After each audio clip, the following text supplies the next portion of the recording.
I never expected an ordinary evening at my desk would lead to such an unsettling series of events.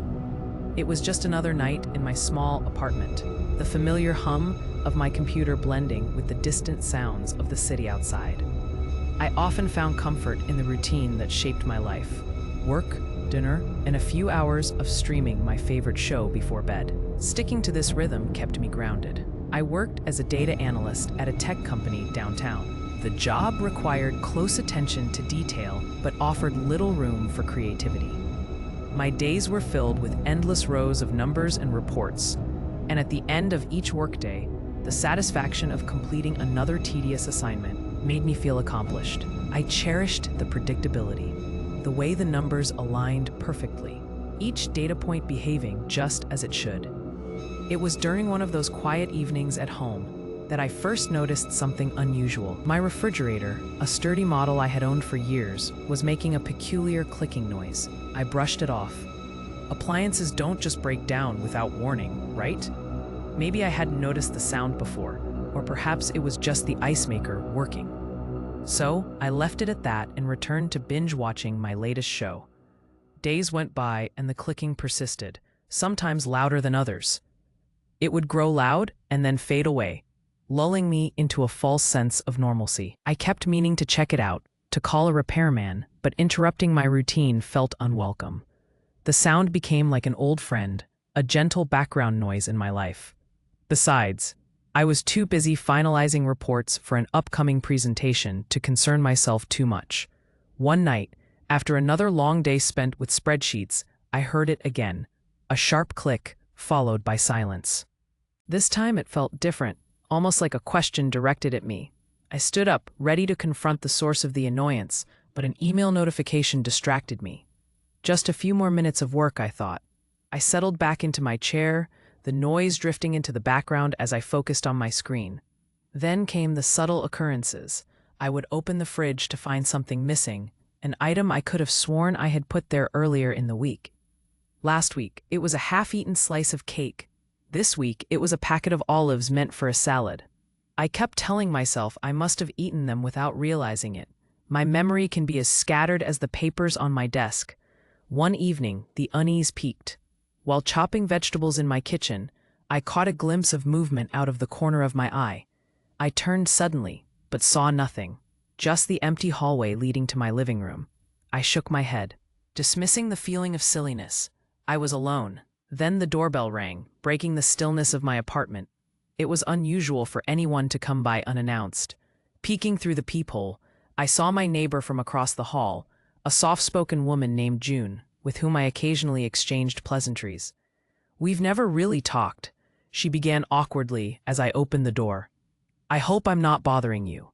I assured her she wasn't and invited her in.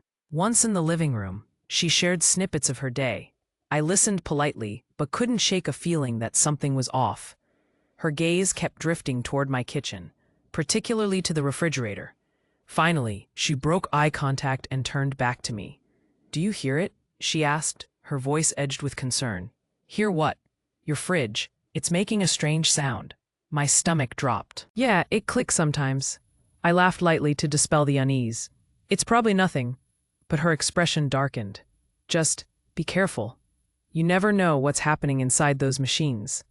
I brushed her off, surprising myself with how easily I dismissed her concerns. I didn't believe in getting spooked by an appliance. After she left, I tried to shake off her words, retreating to the safety of my routine. Yet the fridge continued its clicking, and at night, while half-heartedly watching television, I strained to hear the sounds I had previously ignored. There was something about that noise that gnawed at me, a quiet insistence I couldn't quite place. It took another week for me to finally decide to call a repairman, but I was too late. That evening, after returning home from work, I opened the fridge for a snack and was instantly hit by an overwhelming wave of rancid air. My stomach churned as I stepped closer, surveying the scene within. Everything was spoiled. I staggered back, fighting the urge to gag. I impulsively slammed the door shut, hardly even considering the date on the food or how the power might have gone out while I was away. It felt unreal, so sudden. I was about to open it again to assess the damage when the refrigerator let out a particularly loud click, causing me to hesitate. I sighed in frustration. What's the worst that can happen? I muttered and opened it once more. The smell hit me harder this time, making my eyes water. I grabbed the nearest container and tossed it into the garbage bag at my feet, working quickly to clear the remnants of my carelessness. At that moment, the clicking noise changed. It wasn't just a nuisance anymore. It pulsed like a heartbeat beneath my ribs. Then I noticed something chillingly different. The temperature gauge on the fridge read unusually high, yet it felt cold inside. I shook my head, grasping at straws, trying to convince myself it must be a faulty gauge. That night, I went to bed feeling uneasy, but convinced it was all just a series of unfortunate events. The clicking noise haunted me, but sleep eventually drew me in. The next morning, sunlight streamed through my bedroom window, but I felt drained. I stumbled into the kitchen, breakfast somehow unappealing. Then I noticed it. The refrigerator door was ajar. I couldn't remember having left it open. A wave of unease washed over me. I inched closer and pulled the door fully open. Inside, fear gripped me. The food I had hastily tossed the night before was back, intact, unsullied. Items I thought I had removed now stared back at me, almost mocking my efforts.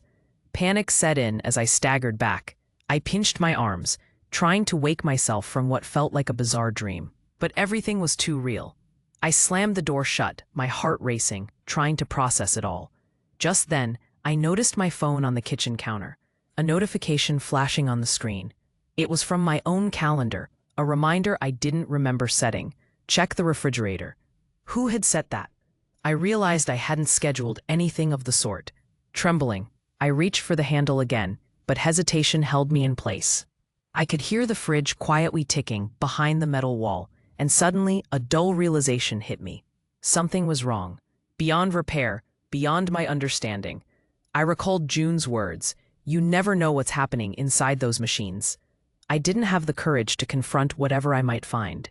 Instead, I turned away, grabbing my keys, ready to leave. I couldn't be in that space any longer. As I reached the door, I caught a glimpse of my reflection in the hallway mirror, and the echo of that clicking sound came back to me. Not merely a mechanical noise, it was rhythmic. I paused, holding my breath. The fridge continued its unsettling insistence, almost like it was trying to communicate. I opened the door and stepped outside, letting the cool air fill my lungs. But as I closed the door behind me, I couldn't shake the feeling that I had left something behind, something meant to be heard, or maybe never discovered. And in that moment, I realized I wasn't afraid anymore. If you enjoyed this story, please like the video and share it with someone who enjoys quiet horror.